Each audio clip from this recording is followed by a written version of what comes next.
Assalamualaikum and hi everyone. Today, we from class JCS 1432A from group 4 want to present our group project, which is the title we chose is Unemployment in Australia. This group project is for course code ECO120. So, our group members is me, Hakim Amma, secondly Fatin Shuaida, after that Shakila Alia, and lastly Adnaura. First of all, I will tell you the definition of unemployment. Unemployment can be defined as a situation where someone who is of the working age is not able to get any job but would like to get a full-time employment. Unemployment represents the number of people in the workforce who want to work but are unable to get jobs. Unemployment is often used as a measure to gauge the health of the economy in a country. For instance, we cannot jump to the conclusion that a person who has searched for a job within a day is unemployed. One has to have searched for the job at least for some time. The problem of unemployment has for a long time been the major stumbling block in many economies. Unemployment leads to economic instability. This problem of employment is made complex by the fact that it is impossible for an economy to maintain, reduce a level of employment and reduce the inflation rates at the same time.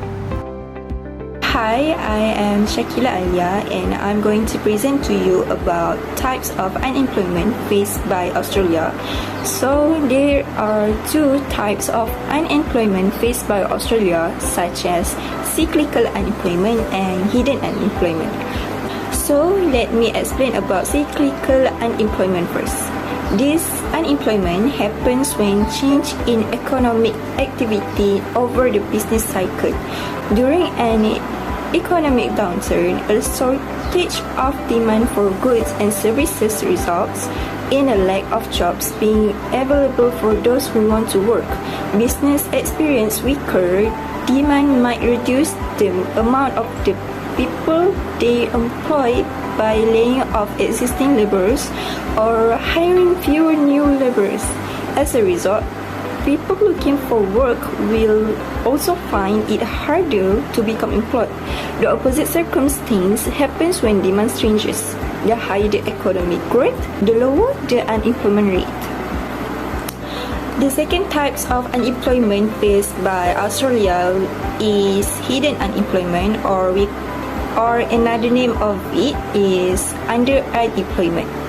When people are not counted as unemployed in the formal ABS labor market statistic, but probably work if they had the opportunity, this is the situation that hidden unemployment happens. So this type of unemployment is quite common in traditional agriculture, where several family members work on a small plot of a land.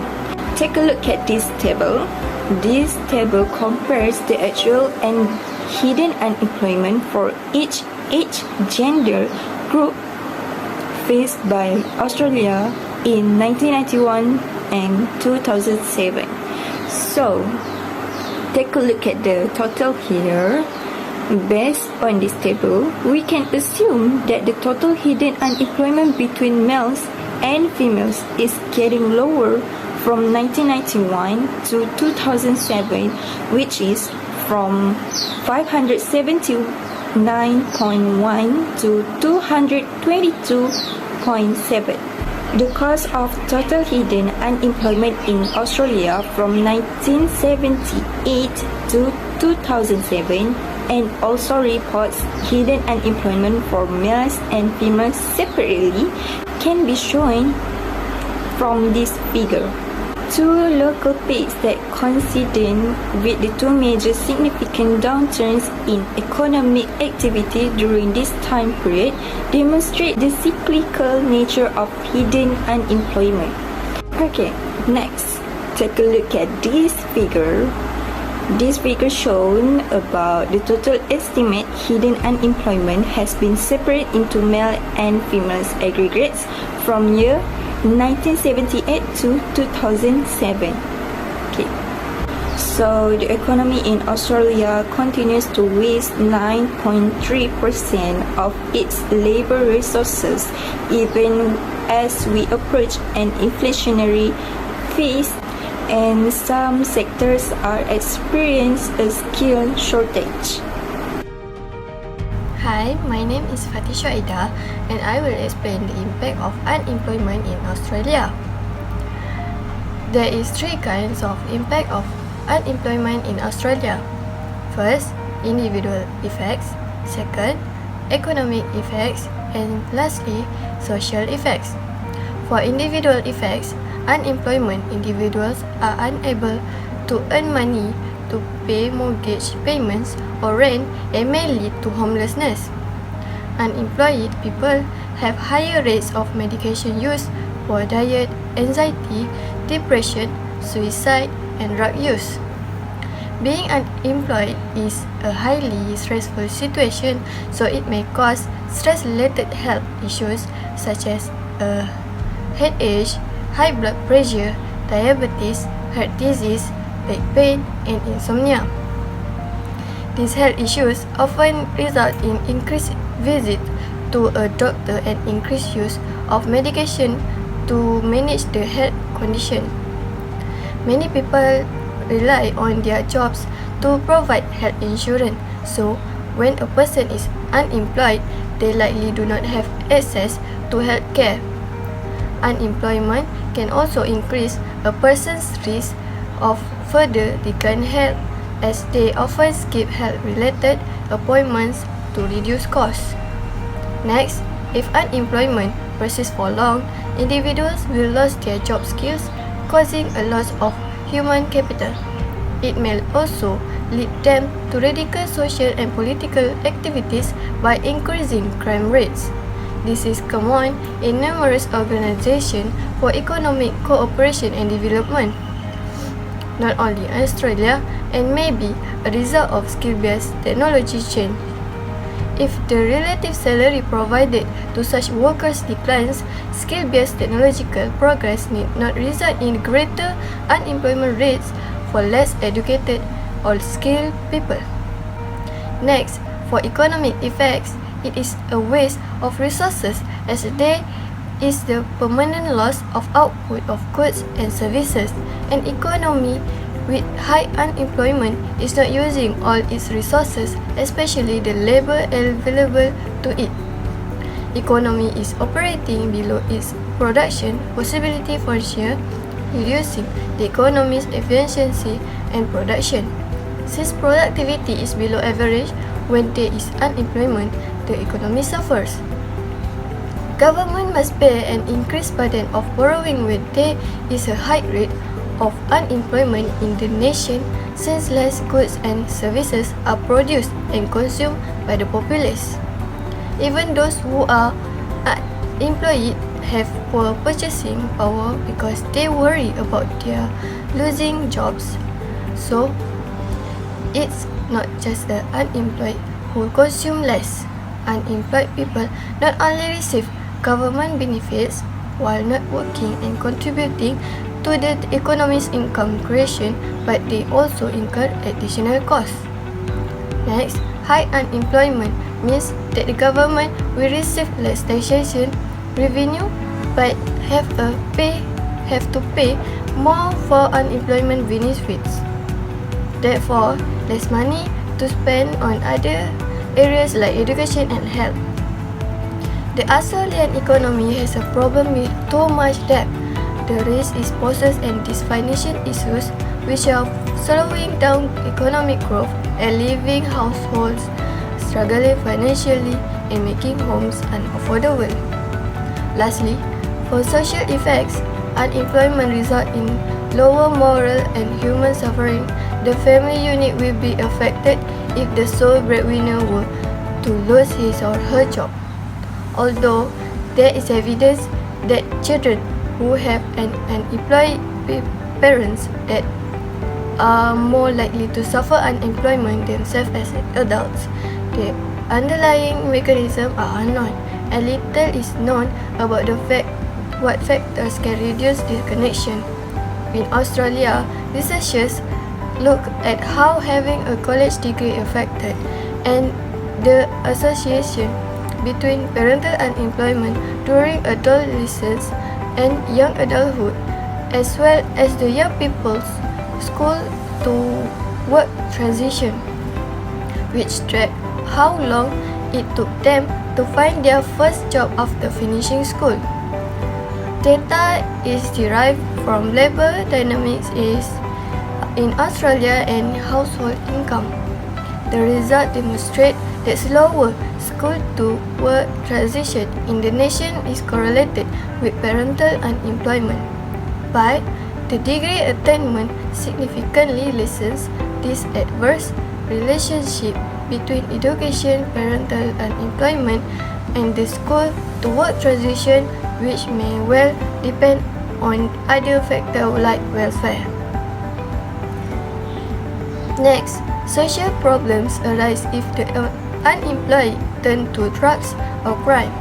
In a letter to the High Commissioner for Human Rights, the Special Rapporteur on Extreme Poverty and Human Rights raises concern about Australia's 2017 new Social Service Legislation Amendment Act. It draws attention to the possible harm that this social service reform and its revisions could cause to people who live in poverty, especially single parents and their children. It discusses recent benefit reduction that have an impact on Australian single-parent household, the welfare to work initiative effects and single parents, the history of recent legislative reforms, drug testing and payment suspensions, cashless debit cards trials, and possible effects of the 2017 Act on waiting periods for youth allowance, parenting payments, and family tax benefits. Hi, my name is Hakim Ahmad. Today I want to share to you about public policies and direct control measures used by Australia to overcome the unemployment. So, there is two types of public policies, which is expansionary monetary policy and expansionary fiscal policy. Firstly is expansionary monetary policy. Monetary policy is implemented and formulated by the Reserve Bank of Australia, RBA. The cash rate target has been set by the Reserve Bank of Australia, which is the market interest rate on overnight funds. The cost of financing is lowered and the supply of credit to the economy is offered by the Reserve Bank to implement a comprehensive set of monetary policy measures. This is a response to the COVID-19 pandemic in 2020. This included lowering the cash rate, setting a target for the yield on the 3-year Australian government bond until November 2021, and discontinued purchasing a nominated amount of government bonds with residual maturity of around 5 to 10 years until February 2022, and discontinued and providing a term funding facility for the banking system until June 2021, and new production make it close. Monetary policy also stimulates aggregate demand. Cycle unemployment can be reduced as business experiencing stronger demand tend to employ more people. The Reserve Bank of Australia takes action to arrange the cash available on the overnight money market and hence interest rates to achieve economic objectives. The Reserve Bank of Australia has focused monetary policy especially on reaching price stability since 1993. This policy was conducted by the RBA so as to commit the central bank to achieving a publicly announced level of inflation. This policy target is to raise money supply. It will cause the money supply shifted rightward, leading to an increase in real gross domestic GDP, hence lowering the unemployment rate. According to the monetary policy statement from May 2019, Australia GDP has slowed and its unemployment rate has remained constant at roughly 5%. Since August 2016, the Reserve Bank Board has kept the cash rate at 1.25%. These monetary policies, expansionary framework has aiding in fostering growth and setting the stage for the fall in the unemployment rate that took place throughout 2018. A slight acceleration in wage growth has resulted from the decline in the unemployment rate, and more growth is anticipated. However, the housing market's adjustment has slowed both household expenditure and the pace of inflation as a whole. Second part of public policy is especially fiscal policy. Tax is one part of fiscal policy, which is all government decisions on spending and revenue. The crucial component of Australia public policy framework, fiscal policy serves as a policy buffer to shield the country from significant economic shocks. The taxation structure in place in Australia today was designed for a different place and time. Without change, the system will continue to limit economic expansion, raising costs over time that will have an impact on living standards. The goal of tax reform must be to provide a comprehensive system of taxes that encourages individual and company investment, saving and labour market participation. In Australia, government spending rose in third quarter of 2017. Government spending policies like setting up budget targets, adjusting taxation, increasing public expenditure and public works are very effective tools in influencing economic growth. The fact that Australia's public finance was strong before the crisis, in contrast to many other nations, mean that the fiscal response was not constrained by worries about the country's medium-term fiscal sustainability. This is one reason why Australia was able to implement such a significant stimulus. It remains to be seen through whether this episode heralds a return to fiscal activism. A worldwide financial system crisis, a sharp rise in uncertainty and risk aversion, and a collapse in international trade were among the many highly unusual factors that led to the stimulus. The budgetary response to a decline in economic activity was not hindered by any difficulties because it was simple to identify these events and they were not to the consequence of domestic force. Between 2004 and 2008, there was a significant increase in tax received due to the rapid growth in nominal income. With the help of this rise in revenue, the income tax was significantly reduced. Transfer payment to the household sector were increased, and assets in various funds were also built up. Despite the fact that estimates of the structural budget position during this time are highly dependent on assumption about the level of the terms of trade going forward. Most estimates point to a worsening during the later part of this time, even though the surplus actually remained at around 11.2% of GDP. A gradual reduction in public investment as a percentage of GDP occurred from the middle of the 1980s until about the middle of the 2000s, mostly as a result of falling state government investment, due in part to worries that increasing borrowing would harm their stellar credit ratings. A number of these governments have restricted the amount of debt they are willing to take on for public projects. While this strategy has kept state government financial in general in good shape, its directors claim that it has prevented the implementation of projects with social rates of return that are far greater than the cost of borrowing. 17 public-private partnerships as a means of financing infrastructure experienced significant growth in response to the aversion to debt with varying degrees of success. After explaining about public policies, I want to explain about direct control measures to overcome the unemployment in Australia. The question's numerator consists of two parts. The first part is labour's own price elasticity, which reflects the direct rise in demand for labour brought on by reduces wage. Second part is product of the wage, elasticity of capital, the capital elasticity of output, and the output elasticity of employment. The first part is lower wages force businesses to swap labor for capital, reducing capital demand, which lowers output and subsequently lowers employment.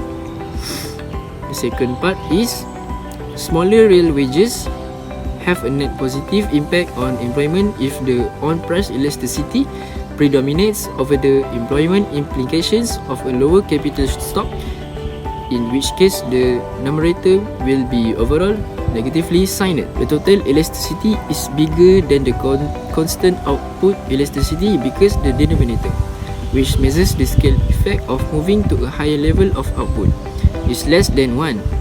Since monetary policy ensures that inflation is kept at its intended level, there is no drop in prices as a result of the decline in real wages. That's all from me. I will pass this presentation to Naura about suggestions or recommendation. Hi, my name is Anaura binti Ahmad Saifuddin. Now, I want to talk about suggestion or recommendation to overcome the unemployment.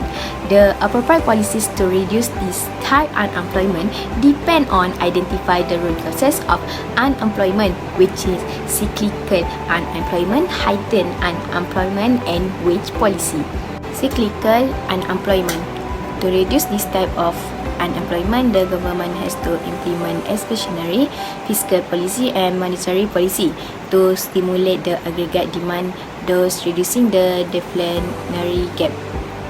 Next, lower level of taxation lead to higher level of disposable income and increase in consumption. An increase in consumption result in higher aggregate demand and higher gross domestic product.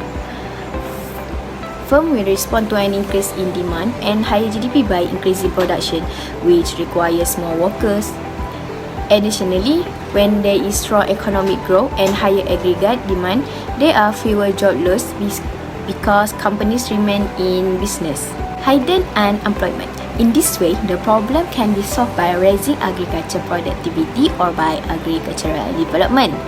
Since in hidden unemployment, some workers do not get enough work to do and their removal will not reduce output. Their marginal productivity is zero. But when there is a green revolution as a result of which agricultural productivity will go up and new employment opportunities will be available, the problem of hidden unemployment will be automatically solved. And then lastly, wage policy. It is likely, however, that many wages determined by enterprise bargains may also be influenced by what happened to our wage. If there were no adjustment to the wage safety net, that is, wage in work were frozen for say 4 years, it could be expected to lead to a reduction in the real value of the order of 10 to 12% depending upon the rate of price inflation. If about 25% of employees' wages were held constant as a result, and say a further 40% increase slower than the otherwise would have, then this could have the effect of holding back the average growth in real wage by the order of 3 to 4%, bearing in mind that those employees who depend on a work wage are generally low in the distribution of earning. One of the main side effects of such a policy would be to cause a widening in the distribution of earning, as higher paid employees on enterprise bargain would be less affected than lower paid employees. It seems unlikely, therefore, that the Industrial Relations Commission would agree to a freezing of our wage unless low-paid workers could be compensated in some other way. One advantage of such a policy is that low-paid workers who are in family with children could be over higher tax credits than those without children, thus incorporating the Australian tradition embedded in the famous Harvester judgment that we should be concerned about the needs of low-paid workers which are affected by their family circumstances. Unemployment represents the number of people in the workforce who want to work but are unable to get jobs. Unemployment is often used as a measure to gauge the health of the economy in a country. This problem of employment is made complex by the fact that it is impossible for an economy to maintain, reduce the level of employment and reduce the inflation rates at the same time. Unemployment rate is one of the economic indicators of the level to which the Australian economy is operating to its full capacity.